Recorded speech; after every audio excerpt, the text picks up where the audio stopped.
यजुर्वेद के 40वें अध्याय का एक मंत्र है, वायुरनिल अथ इदम भस्मांतम शरीरम ओम कृतो स्मरा क्लबे स्मरा कृतम स्मरा। कहा कि ये जो शरीर है ये कैसा है, मरण धर्मा है। क्यों? पंच तत्वों से जो बना है, ये सिद्धांत कहता है कि जो बना है वो बिगड़ेगा भी जरूर, उसकी एक सीमा है। ये अलग बात है कि अलग अलग चीज के बिगड़ने की अलग अलग टाइमिंग है कि नहीं? आपने पता लगा एक मकान कच्चा बनाया, हो सकता है उसकी मियाद 20 साल की हो, 30 साल की हो। आपने एक पक्का मकान बना दिया, हो सकता है उसकी मियाद 60 साल की हो, 70 साल की हो। और आप और अच्छा सा कोई पत्थर लगा करके बना दो तो उसकी मियाद 150-200 साल तक की हो। पर निवेदन कर दूं आप लोगों के मध्य में, ऐसा तो नहीं है कि वो चीजें लाखों सालों तक चल जाएंगी। बोलो, चल जाएंगी क्या? नहीं, है ना? कुछ चीजें हो सकती हैं संकेत रूप में जो बच जाएं, पर ज्यादातर चीजें बिगड़ जाती हैं। तो जिस वस्तु की समय सीमा जो है लाखों वर्षों के चलने की होगी वो उस समय तक चलेगी, जिसकी हजारों वर्षों तक चलने की होगी वो उस समय तक चलेगी, और जिसकी कई सैकड़ों वर्षों तक चलने की होगी वो उस समय तक चलेगी। तो ये जो मानव का शरीर है मेरी माता, इसके लिए वेद ने कहा त्रायुषम जमदग्ने कस्यपस्य त्रायुषम। वेद का मंत्र कहता है कि मनुष्य यदि पूर्ण यौगिक हो करके, और जो खान पान, जो वातावरण, जो एक पूरा का पूरा एटमॉस्फेयर उसको अगर मिले सही, बिल्कुल शास्त्र के अनुसार, आयुर्वेद के अनुसार, तो त्रायुषम जमदग्ने कस्यपस्य त्रायुषम, मनुष्य 450 वर्ष तक भी जीवित रह। निवेदन कर रही थी आप लोगों के सामने कि मनुष्य जो है वो 450 वर्ष तक जी सकता है। अब ध्यान से सुनना, इससे आगे कोई कहे कि मनुष्य 1000 वर्ष तक जी जाएगा, बिल्कुल झूठ। कोई कहे 5000 वर्ष तक जी जाएगा, बिल्कुल झूठ। कोई कहे लाखों वर्ष तक जी जाएगा, बिल्कुल झूठ। क्योंकि मैंने कई बार देखा है बड़े बड़े मंचों पर बैठ करके इतनी इतनी बड़ी गप मारी जाती है कि वो करोड़ों साल तक भी जीवित रहा, वो इतने अरब वर्ष तक भी जीवित रहा। जैसे मैंने एक संकेत किया था कि नारद कोई नाम नहीं है, नारद एक उपाधि है। पर यदि आप पौराणिक कथाओं के अनुसार देखो तो उन्होंने एक ही नारद को रखा हुआ है। सतयुग में भी, त्रेता में भी, द्वापर में भी रखा है कि नहीं रखा है? उन्होंने उपाधि नहीं बताई कि नारद कोई उपाधि है, उन्होंने एक ही व्यक्ति को रखा हुआ है। तो मैं निवेदन आप लोगों के मध्य में कर दूं, वेद ने कहा यदि पूरी तरह से आयुर्वेद, योग, संयम आदि का पालन करे तो मनुष्य इतने वर्ष तक जीवित रह सकता है। जैसे महाभारत में भीष्म पितामह की जो आयु बताई गई है वो 175 वर्ष की बताई गई है। और 175 वर्ष की आयु में भी दादा भीष्म की जो शरीर की कंडीशन है वो क्या है कि कौरव पक्ष में अगर योगीराज कृष्ण को सबसे ज्यादा खतरा कौरव पक्ष में किसी का था, ईमानदारी से बताना किसका था जी? बोलो, जोर से बोल दीजिए एक बार। 175 वर्षीय दादा भीष्म का था। इसका मतलब उनके शरीर में उस समय भी कितना बल रहा होगा कि जिससे भगवान योगीराज कृष्ण को भी कहीं ना कहीं एक खतरा था कि जिस दिन दादा भीष्म आएंगे तो लाशों पर लाशें बिछा देंगे, ध्यान रखिएगा।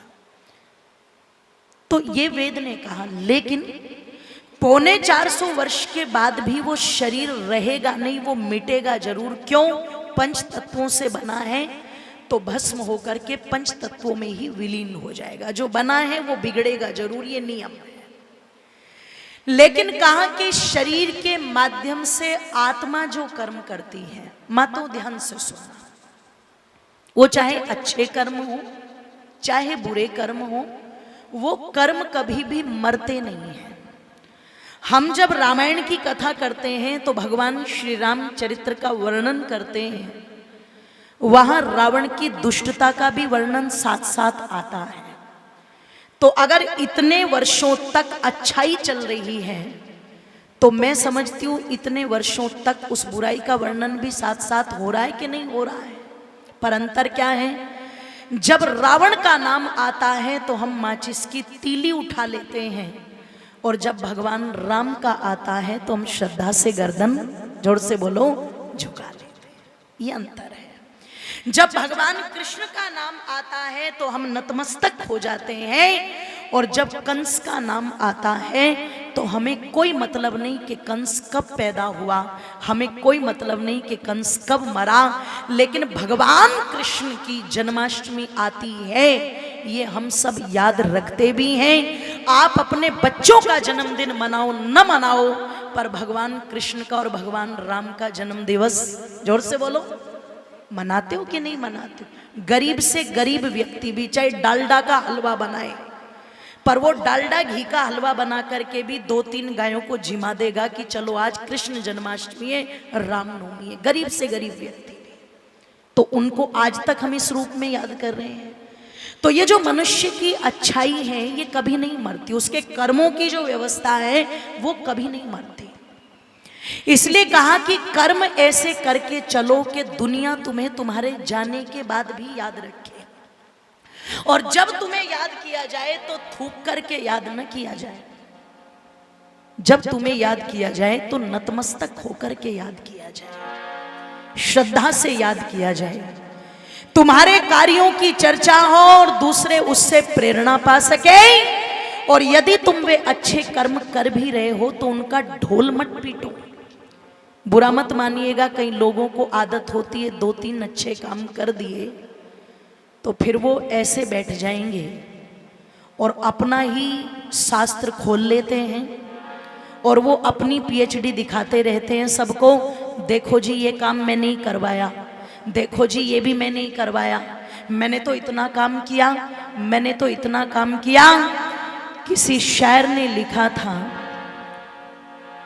कि जो खानदानी रईस हैं वो मिजाज रखते हैं नर्म अपना, जो खानदानी रईस हैं वो मिजाज रखते हैं नर्म अपना, और तुम्हारे लहजा बता रहा है तुम्हारी दौलत नई नई है ना।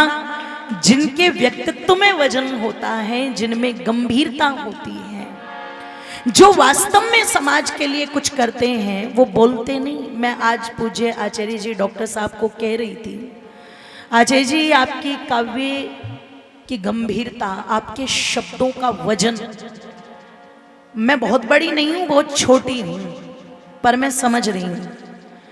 और इतना महान कवि, इतना महान व्यक्तित्व तो आज कहीं ना कहीं नेशनल टीवी के ऊपर होना चाहिए था, क्योंकि हम देखते हैं डिबेट में आ जाते हैं, वो एक से एक बैठे रहते हैं। तो आचार्य जी ने क्या कहा, मेरी कभी उस तरफ रुचि ही नहीं है। आज भी आप देख रहे होंगे बिल्कुल। बलवान जी ने कहा चलो गाड़ी में छोड़ देते, बोले नहीं मैं पैदल जाऊंगा, मैंने चूरमा ज्यादा खा लिया।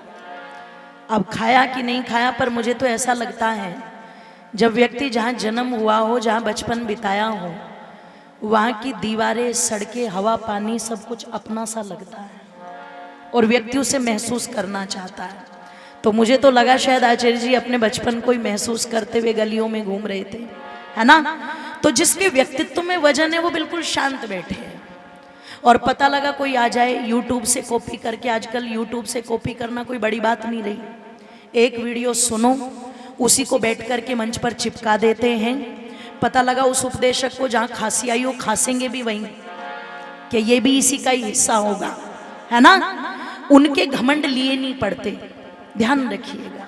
पर इतने गहरे व्यक्तित्व हैं। पथिक जी को देखो आप, कितने साधारण।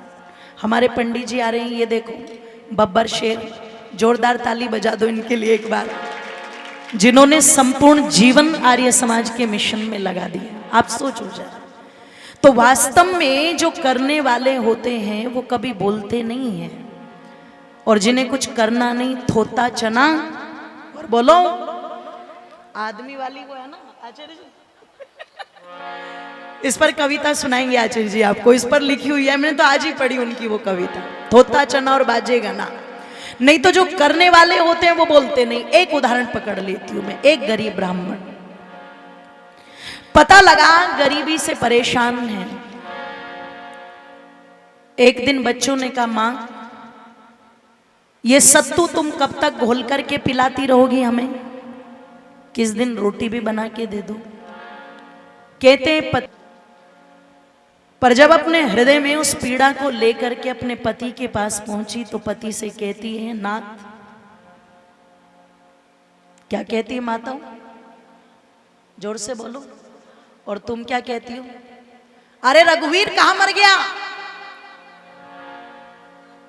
नाथ, सुबह माता जी बोल रही थी ना, नाम मत लिया करो। नाथ, मैं सहन कर सकती हूं, आप सहन कर सकते हो, पर बच्चों की पीड़ा को कैसे सहन करें? बहुत दिन हो गए इस गरीबी में, अभाव में जीवन काटते हुए, कुछ तो सोचो। ब्राह्मण देवता उत्तर देते हैं, देवी मुझे लगता था और मुझे अपनी विद्या पर बड़ा अहंकार था, पर आज पता लगा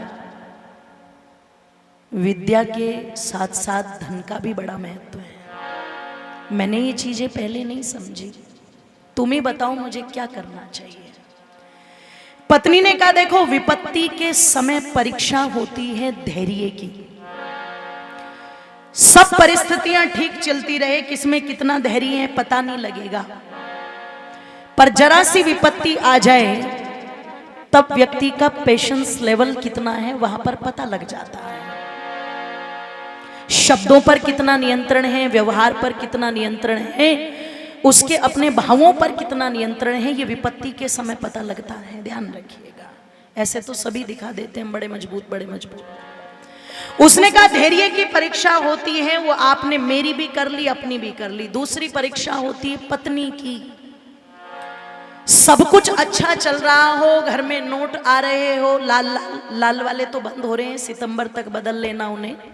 जो हरे हरे वाले हैं 500 के, उनके बारे में कह सकते हैं। और पत्नी कहे जी तुम बहुत अच्छे बहुत अच्छे, तब नहीं पता लगेगा, पर जब पति पर संकट की विपत्ति की कोई घड़ी आती है, पत्नी कितनी साथ देने वाली है, ये तब पता लगता है कि पत्नी है या पनौती है।